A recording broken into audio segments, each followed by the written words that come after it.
Good day, students. On this clip, we're going to be going over how to carry out operations on functions. On this clip, we're going to be focusing on addition, subtraction, multiplication, and division. And on subsequent clips, we're going to go into composition and inverses, okay?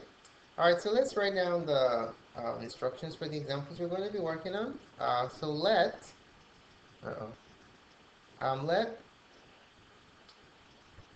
f of x be 12x squared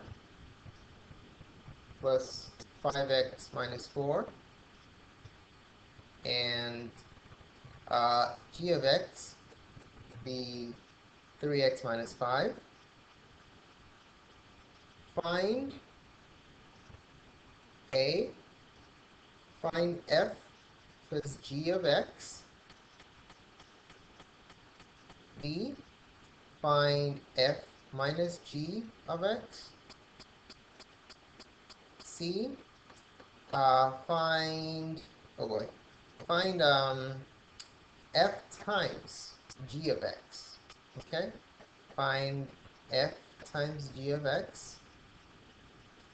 And then D, finally, f over g of x. Okay, so the sum, difference, product, and quotient. All right, let's start out with part A. We're going to find f plus g of x. What does f plus g of x mean? F plus g of x is just a condensed way of writing f of x plus g of x. So we're just going to be adding these two functions, all right? So that's going to be 12x squared. I'm going to do the vertical addition, plus 5x minus 4. And I'm going to line it up and have 3x lined up in the same column as the terms with the same degree. So 3x goes here, minus 5 as a constant. The 0 degree term goes there. And we're going to add downwards, okay?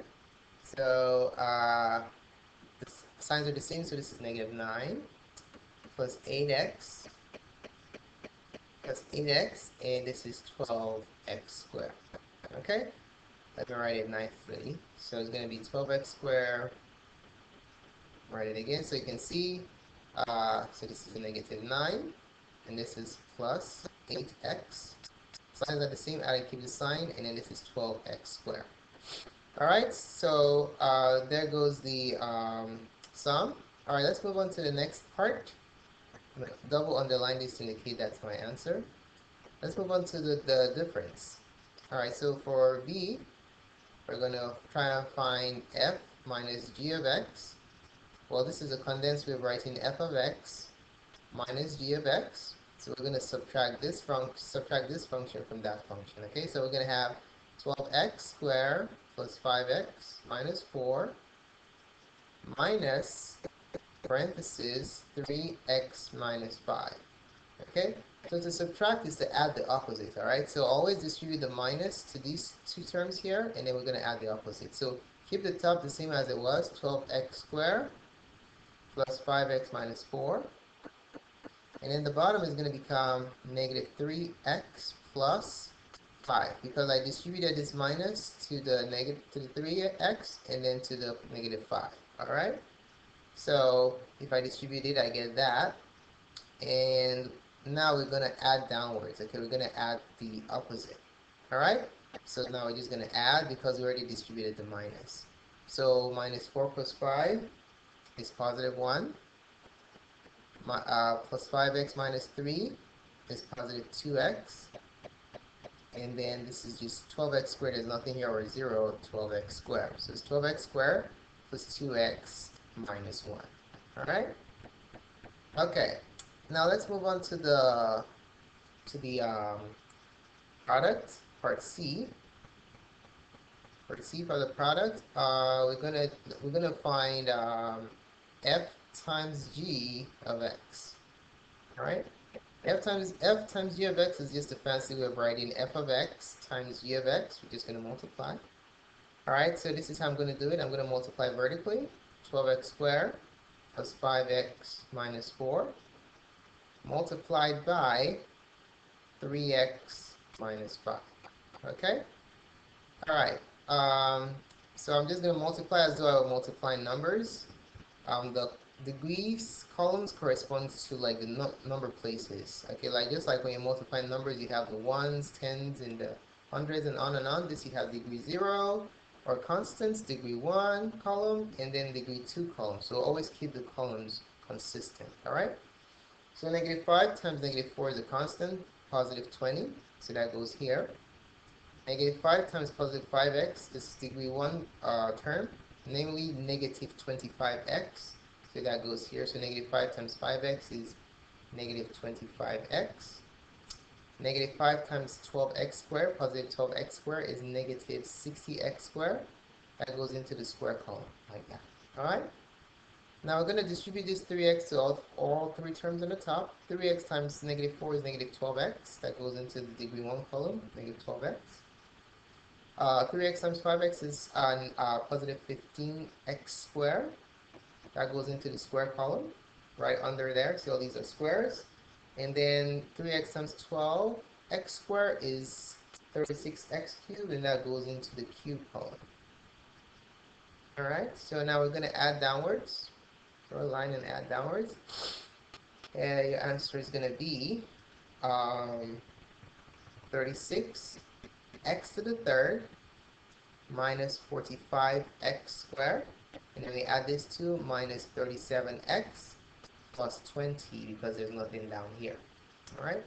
So there goes the product of the two. You can use your arrows and then distribute out, but I like vertical this vertical process more because it keeps everything organized, alright? And it's less likely to make you're less likely to make mistakes.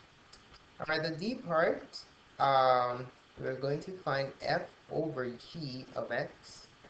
This is just a shorthand way of saying find f of x divided by g of x. Okay?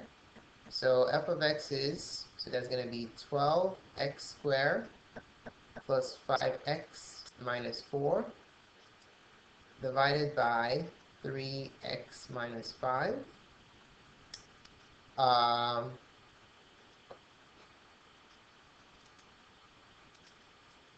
Alright, so I don't know if 3x minus 5 goes into the numerator, so we're going to try attempts to factor the numerator. If we factor, we see if anything cancels out, but if nothing cancels out, we just state the constraint, okay? So I'm going to extract the numerator here. The numerator. The numerator is 12x squared plus 5x minus 4. Does 3x minus 5 go into it? That's the question. So make our x, little xk. AC is 48. And B is 5. So are there any numbers that multiply to give you 48 and add to give you 5? So let's make our T chart. That doesn't look good. Use a ruler. So if I make a T table, I'm going to list all the multiples of 48 and see if I can get any combination that yields 5. Okay? So let's go ahead and do it. Our AC is actually negative 48. So with 48, I know 1 times 48. 1 goes into 48 48 times. This doesn't work. 2 goes into 48 24 times. 3 goes into 48 16 times. 4 goes into 48 12 times. 6 goes into 48 8 times. 7 doesn't go. We have a complete list right here. So any of these combinations give you 5. This gives me 14 or 2. No, this gives me 16 or 8. No, this gives me 13 or 19. No, this gives me 22 or 26. This gives me 49 or 47. So since none of this combination work, that tells me that the numerator is prime. So it cannot be reduced. Okay, so all I just have to do is find the constraint. The constraint on the bottom. So all I'll do is I'll take the denominator, 3x minus 5. The denominator cannot be 0 because that will cause it to become undefined. Alright? I don't want any term that makes this expression undefined has to be excluded. Alright, so let's solve this inequality. I'll add 5 to both sides. 3x cannot be equal to 5. Divide by 3. X cannot be 5 over 3.